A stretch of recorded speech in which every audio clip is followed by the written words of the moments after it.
নমস্কাৰ বন্ধুসকল, আজি আমি কম 2025 চনৰ আটাইতকৈ আচৰিত জ্যোতিক বিজ্ঞানৰ পৰিঘটনা ব্লাড মুন চন্দ্ৰগ্ৰহণ বিষয়ে। প্ৰিয় দৰ্শক, 2025 চনৰ 7 ছেপ্টেম্বৰত যেতিয়া নিশাৰ আকাশত চন্দ্ৰ ৰঙা পৰিব, তেতিয়া ই কেৱল এটা সুন্দৰ দৃশ্যই নহয়, এটা গভীৰ ৰহস্যই লুকুৱাই ৰাখিব। ভাৰতীয় সংস্কৃতিত চন্দ্ৰগ্ৰহণক সদায় ৰহস্যজনক বুলি গণ্য কৰা হয়। ই কেৱল আমাৰ মন আৰু মগজুৰ প্ৰভাৱ পেলোৱাই নহয়, আমাৰ জীৱন, ভাগ্য আৰু ৰাশিৰ ওপৰত প্ৰভাৱ পেলায়। আজিৰ বিশেষ ভিডিঅ'টোত আমি আপোনালোকক জনাম এই গ্ৰহণৰ পৌৰাণিক কাহিনী কি, বৈজ্ঞানিক জ্যোতিষকোণৰ পৰা কেনেকৈ হয়, ধৰ্মীয় দৃষ্টিকোণৰ পৰা এই দিনটো আমি কি কৰা উচিত আৰু কি কৰা উচিত নহয়, আৰু আটাইতকৈ ডাঙৰ কথা, এই গ্ৰহণৰ প্ৰভাৱ আপোনাৰ ৰাশিৰ ওপৰত কি হ'ব আৰু কি প্ৰতিকাৰ কৰিব লাগে। গতিকে আহকচোন এই ৰহস্যময় যাত্ৰা আৰম্ভ কৰোঁ আৰু 7 ছেপ্টেম্বৰ 2025 তাৰিখ ব্লাড মুন চন্দ্ৰগ্ৰহণৰ সম্পূৰ্ণ প্ৰভাৱ জানো। প্ৰিয় দৰ্শক, পৌৰাণিক কাহিনীত কোৱা হৈছে যে চন্দ্ৰগ্ৰহণৰ নাম প্ৰথমে আমাৰ মনলৈ আহে ৰাহু আৰু কেতুৰ কাহিনী।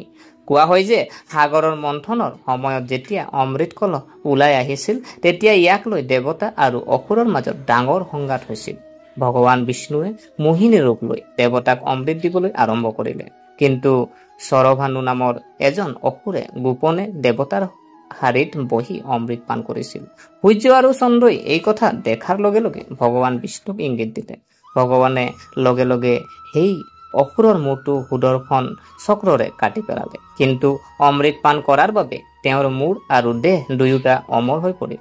মূৰটোক ৰাহু আৰু দেহ কেতু বুলি কোৱা হৈছিল। সেই দিনাৰ পৰাই ৰাহু কেতু সূৰ্য আৰু চন্দ্ৰৰ লগত শত্ৰু হৈ পৰিল। যেতিয়াই ৰাহু কেতুৰ স্থানত সূৰ্য বা চন্দ্ৰ আহে, তেতিয়াই সূৰ্যগ্ৰহণ হয় বা চন্দ্ৰগ্ৰহণ হয়।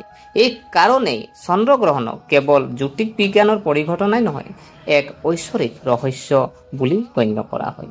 এতিয়া আমি জানো আহক বিজ্ঞানৰ কথা। যেতিয়া পৃথিৱী সূৰ্য আৰু চন্দ্ৰৰ মাজত আহে আৰু পৃথিৱীৰ ছাঁ চন্দ্ৰৰ ওপৰত পৰে, তেতিয়া চন্দ্ৰগ্ৰহণ হয়। কিন্তু সূৰ্যৰ ৰশ্মি পৃথিৱীৰ বায়ুমণ্ডলৰ মাজেৰে পাৰ হৈ গ'লেই ৰক্তচন্দ্ৰৰ সৃষ্টি হয়। এই সময়ত নীলা পোহৰ বায়ুমণ্ডলত সিঁচৰিত হৈ ৰঙা পোহৰ ঘূৰি চন্দ্ৰত উপনীত হয়। সেইবাবে সেইদিনা চন্দ্ৰ ৰঙা দেখা যায়। 2025 চনৰ 7 ছেপ্টেম্বৰৰ এই ব্লাড মুন ভাৰতকে ধৰি এছিয়া, আফ্ৰিকা আৰু ইউৰোপৰ বহু প্ৰান্তৰ পৰা দেখা যাব। ভাৰতৰ মানুহে গভীৰ নিশা স্পষ্টকৈ চাব পাৰিব। ধৰ্মীয় গুৰুত্ব আৰু নিয়ম যদি আমি চাওঁ, হিন্দু ধৰ্মত গ্ৰহণক অশুভ বুলি গণ্য কৰা হয়। কোৱা হয় যে গ্ৰহণৰ সময়ত বায়ুমণ্ডলত ঋণাত্মক শক্তি বৃদ্ধি পায়, গতিকে এই সময়ত ৰন্ধা বঢ়া, খোৱা, পূজা কৰা নিষিদ্ধ। কিন্তু এই সময়ত সাধনা আৰু মন্ত্ৰ জপৰ বাবে অত্যন্ত ফলদায়ক বুলি গণ্য কৰা হয়। গ্ৰহণৰ সময়ত কৰা জপ, ধ্যান আৰু দানৰ উপকাৰ বহুগুণে বৃদ্ধি পায়। গ্ৰহণৰ সময়ত কি কৰিব?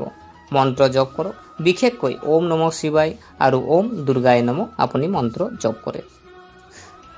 গ্ৰহণ শেষ হোৱাৰ পিছত গা ধুই ঘৰ শুদ্ধ কৰক, দান বৰঙণি কৰক, চাউল, কাপোৰ আৰু ধন দান কৰক। গ্ৰহণৰ সময়ত কি কৰিব নালাগে? খাদ্য আৰু পানী সেৱন নকৰিব। গৰ্ভৱতী মহিলাই বিশেষ সাৱধানতা অৱলম্বন কৰিব লাগে। কেঁচি, কটাৰী বা কোনো চোকা বস্তু ব্যৱহাৰ নকৰিব। এতিয়া জানো আহক 12টা ৰাশিৰ ওপৰত কি প্ৰভাৱ পৰিব আৰু আমি প্ৰতিকাৰ জানো আহক। প্ৰথমতে জানো আহক মেষ ৰাশি। এই গ্ৰহণৰ প্ৰভাৱ পৰিব কেৰিয়াৰ আৰু চাকৰি। বহুদিন আবদ্ধ হৈ থকা প্ৰমোচন পাব পাৰে, নতুন সুযোগ পাব। আপুনি চন্দ্ৰক গাখীৰ অৰ্পণ কৰি ওম চন্দ্ৰায় নম মন্ত্ৰ আপুনি জপ কৰিব পাৰে। প্ৰিয় দৰ্শক, ইয়াৰ পিছৰ ৰাশি যদি চোৱা হয় বৃষ ৰাশি।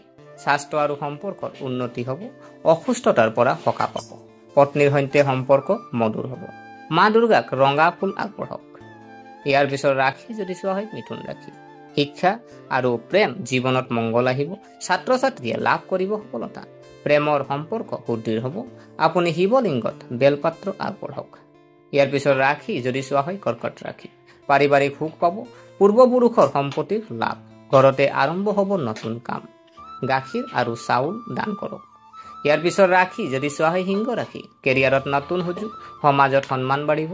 আপুনি মা দুৰ্গাক গুড় আৰু ঘেঁহু আগবঢ়াওক। প্ৰিয় দৰ্শক, ইয়াৰ পিছৰ ৰাশি যদি চোৱা হয় কন্যা ৰাশি। ধন সম্পত্তি আৰু সঞ্চয়ৰ উন্নতি, হঠাৎ লাভ হ'ব। সৰু ছোৱালীক পায়স খুৱাব লাগে। প্ৰিয় দৰ্শক, ইয়াৰ পিছত ৰাখি যদি চোৱা হয় তুলা ৰাখি, জীৱনত ডাঙৰ পৰিৱৰ্তন, আত্মবিশ্বাস বাঢ়িব, দুৰ্গা মাক মৌ আগবঢ়ক। প্ৰিয় দৰ্শক, ইয়াৰ পিছত ৰাখি যদি চোৱা হয় বৃশ্চিক ৰাখি, আধ্যাত্মিক অগ্ৰগতি হ'ব, আপুনি পূজা আৰু ধ্যান ধাৰণাৰ প্ৰতি আগ্ৰহী হ'ব, ৰুদ্ৰাক্ষ পৰিধান কৰক।